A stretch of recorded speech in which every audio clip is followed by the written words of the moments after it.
রুই মাছ ফ্রাই করে পেঁয়াজ টমেটো দিয়ে ভুনা করব। এর জন্য আমি রুই মাছটাকে প্রথমে খুব ভালো করে ধুয়ে শানের ফ্রাইড ফিশ দিয়ে প্রায় আধা ঘন্টার মতো ম্যারিনেট করে রেখে দিয়েছি। এখন এটাকে ভেজে পেঁয়াজ টমেটো দিয়ে ভুনা করব। মাছগুলো ভেজে নিচ্ছি।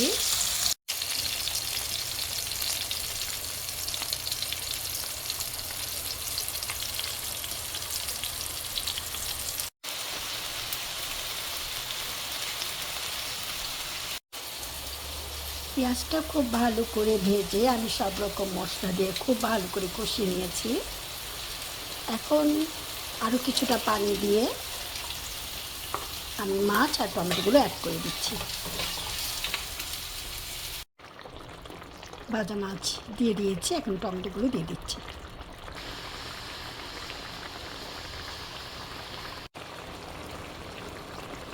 অ্যাড করছি কিছুটা ভাজা জিরা।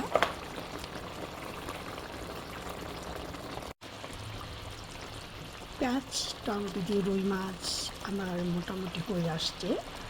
শেষে অ্যাড করছি ধনেপাতা।